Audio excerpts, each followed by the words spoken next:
క్షీరసాగర మదనం కోసం చేసిన ప్రయాణం అది. హాలాహలం ప్రపంచవ్యాప్తం చెందిన సమయం అది. మహాశివుడు నీలకంఠాధరుడిగా మారడానికి కారణమేమిటి? దేవతలు, రాక్షసులు అమృతం కోసం సముద్రమదనం చేయడం కోసం శ్రీ మహావిష్ణువు కూర్మావతారం ధరించవలసి వచ్చింది. ఇలా త్రిమూర్తులైన ఈ ముగ్గురు సృష్టి ఆది నుండి అంతం వరకు నడిపిస్తూ ఉంటారు. ఒక జీవాన్ని సృష్టించేది బ్రహ్మ అయితే ఆ జీవాన్ని రక్షించేది విష్ణువు, ఇక జీవాన్ని శిక్షించేది శివుడు. ఈ సృష్టి నడుస్తున్నప్పుడు నిర్దేశించిన క్రమంలో కొనసాగించడంలో ఆటంకాలు వచ్చినప్పుడు సృష్టిని కాపాడే బాధ్యత మహావిష్ణువు తీసుకుంటారు.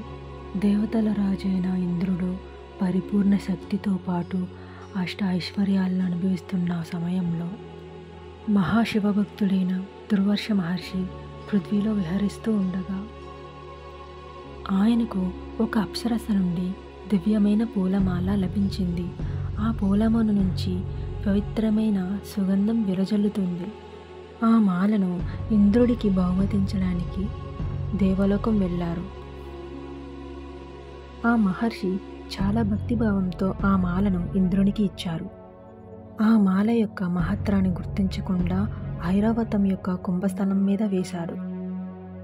దివ్య సుగంధాలు కలిగినటువంటి ఆ మాలలో అనేక తుమ్మెదలు ఆశ్రయించడం చేత అవి ఐరావతం చెవిలోని గోల చేయడం వల్ల, అవి చిరాకు చేయడం వల్ల ఐరావతం తల మీద ఉన్న మాలను తీసి నేలకు వేసి తొక్కివేయడంతో అలా చూసిన మహర్షికి చాలా కోపం రావడంతో, ఎంతో పవిత్రమైన మాలను నీకు తెచ్చినందుకు దానికి తగ్గ ఫలితాన్ని నువ్వు అనుభవించక తప్పదు.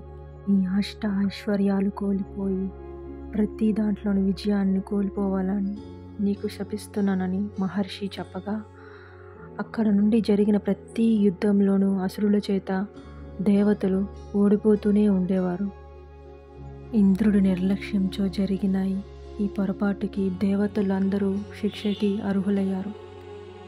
ఇలాగే జరిగితే సమస్త సృష్టికి చాలా అపాయం.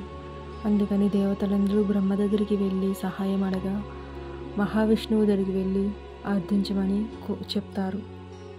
మహావిష్ణువు ఆశ్రయించడానికి వెళ్ళిన దేవతలతో మహావిష్ణువు ఇలా అంటారు: దేవతలు, అసురులు కలిసి అమృతాన్ని కలిసి సాధించవలసి వస్తుంది.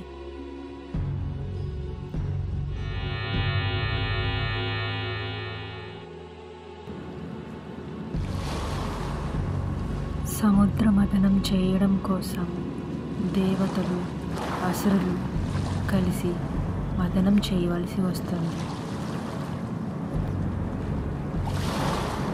మందార పర్వతాన్ని మథనంగా వాడుకోండి.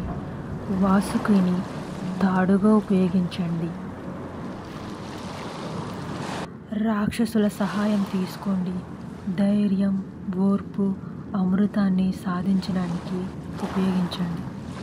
ఇలా మహావిష్ణువు చెప్పిన మాట ప్రకారంగా మదనాన్ని చిలకడానికి దేవతలు, అసురులు వెళ్ళి మదన పర్వతం చిలకడం మొదలుపెట్టాక చిలుకుతున్నప్పుడు తటస్థం లేక పర్వతం మునిగిపోయినది. ఈ సృష్టి ఆటంకంలో ఉన్నప్పుడు మహావిష్ణువుగా నా కర్తవ్యాన్ని నిర్వర్తించడానికి నేను మీ అందరికీ ఎప్పుడూ తోడుగా ఉంటానని అభయమిస్తున్న మాటలను గుర్తు తెచ్చుకున్న దేవతలు, అసురులు మహావిష్ణువు చెంతకు చేరి, ప్రభు, మీరు చెప్పిన విధంగానే మేము మదనాన్ని చిలికించడానికి వాసుకిని మదన పర్వతాన్ని ఉపయోగించినాము. కానీ మా వల్ల పొరపాటు జరిగింది ప్రభు. తటస్థం లేక పర్వతం మునిగిపోయినది. ఇందుకు ఈ క్లిష్టమైన పరిస్థితి నుండి మమ్మల్ని కాపాడడానికి మీరు రావాల్సిందిగా కోరుకుంటున్నాము అని చెప్పి దేవతలు, అసురులు మహావిష్ణువుని చేతులతో ఆర్జించి కోరుకుంటారు. మహావిష్ణువు తన కర్తవ్యాన్ని నిర్వర్తించడానికి కూర్మావతారాన్ని ధరించవలసి వస్తుంది. మహావిష్ణువు తన రూపాన్ని కూర్మావతారంలోకి మారుస్తున్నప్పుడు చాలా భారీగా, పెద్దగా కూర్మ రూపంలోకి వచ్చి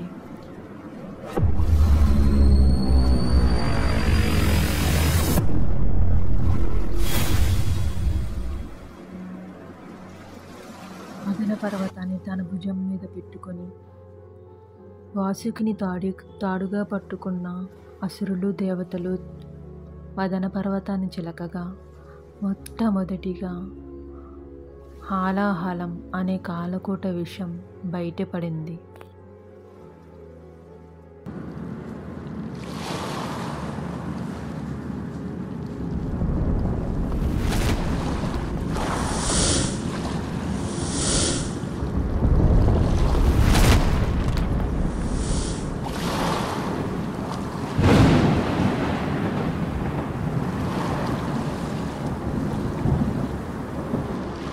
దేవతలు అసలు ఈ కాలకోట విషయం ప్రపంచమంతా వ్యాప్తించడం చూసి మహాశివుణ్ణి అర్థిస్తారు.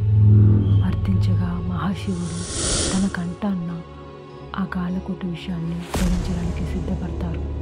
అందుకే ఆయనకి నీలకంఠాధరుడు అనే నామం వచ్చినది. చిలికిన తర్వాత అందమైన పారిజాత వృక్షం బయటపడినది. ఆ అందమైన పారిజాత పుష్పం చాలా దివ్యంగా తేజోత్తమానంగా పరిమళిస్తూ ఉంది. ఆ తర్వాత కామధేను, కోరికలను తీర్చే కామధేను బయటికి వచ్చింది. తర్వాత ఉచ్చేసవస్ తెల్లని స్వర్గీయ గుర్రం. మూడవది తర్వాత ఐరావతము. సకల జీవులు బయటికి వచ్చాయి. కౌస్తవమని మహావిష్ణువు తన వృక్షస్థలంపై ఉంచారు. తర్వాత మదనాన్ని చిలకగా మహాలక్ష్మీదేవి సముద్ర మదనం నుండి పైకి వచ్చారు. దివ్యంగా వెలిగిపోతున్న మహాలక్ష్మిని చూసి కామధేను ఐరావతం తన ధ్వనులతో స్వాగతం పలికారు.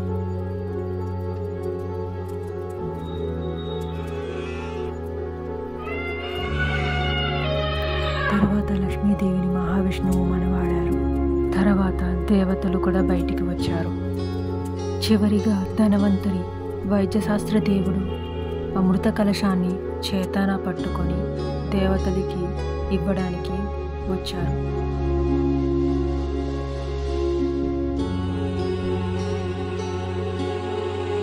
అమృతాన్ని రాక్షసులు లాక్కోవడానికి ప్రయత్నించారు. దేవతలు భగవంతుని ప్రార్థించగా మహావిష్ణువు మోహిని అవతారంలో ప్రత్యక్షమయ్యారు. అసురులు మోహిని అవతారం చూసి మైమర్చిపోయారు. ఆమె న్యాయంగా అందరికీ అమృతాన్ని పంచిపెడుతున్నారు అని అనుకున్నారు.